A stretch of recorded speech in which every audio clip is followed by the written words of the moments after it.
Brazil is a South American country with a population of over 200 million.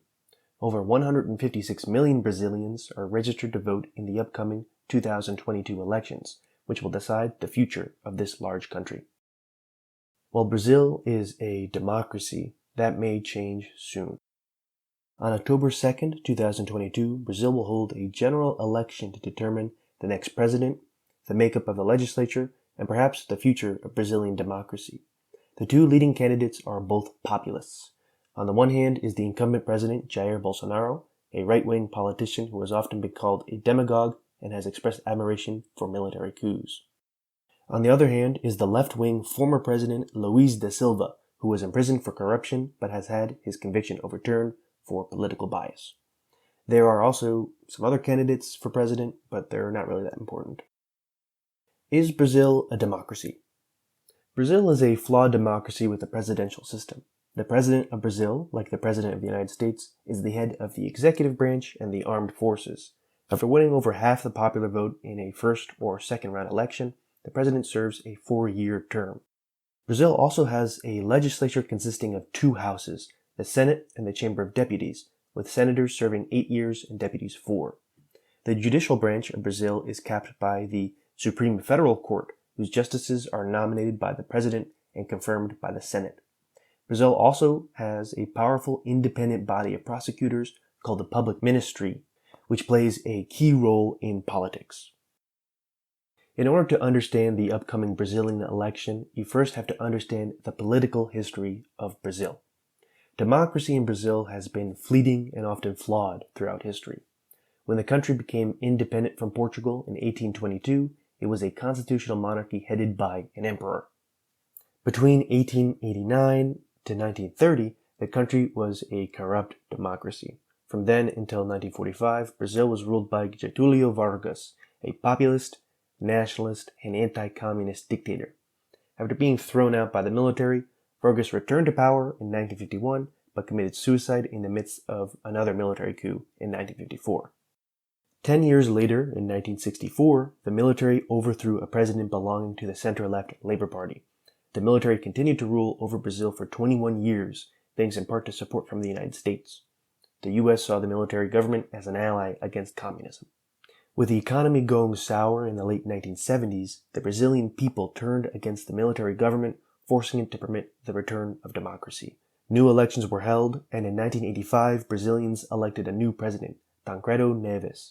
His death, as well as the end of the military's direction of politics, resulted in a wave of many new parties competing for power in the 1989 elections.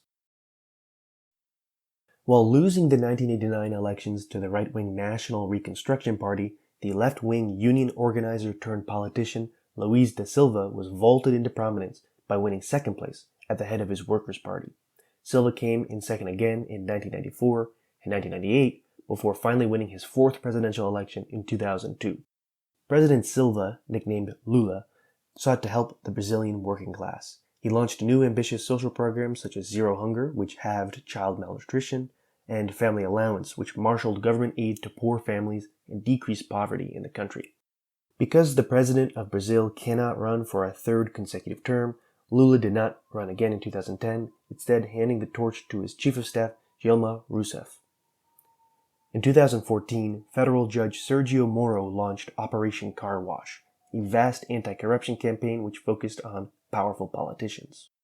This investigation and other allegations of corruption drove the legislature to impeach President Rousseff and remove her from office. Prosecutors went after former President Lula as well on charges of bribery, money laundering, and other corruption-related charges. A court found him guilty, and in 2018, Lula was sent to prison. Only a few months later, Brazil elected its first president outside the Workers' Party in nearly 20 years, Jair Bolsonaro. Bolsonaro is a far-right politician who opposes same-sex marriage, abortion, and secular government. In response to crime in Brazil, Bolsonaro has expanded police power while also expanding gun ownership. Alongside cutting Lula's social programs, Bolsonaro has also reduced funding to public universities and increased the deforestation of the Amazon rainforest. His response to the COVID-19 pandemic has also been accused by many of being too apathetic. After serving in prison for over a year, Lula was released. His legal battles continued until 2021, when the Supreme Federal Court of Brazil overturned the convictions against him on the basis of political bias by Sergio Moro against Lula and other leftists. After, Lula was nominated by his Workers' Party to be its presidential candidate for the 2022 elections, facing down Bolsonaro.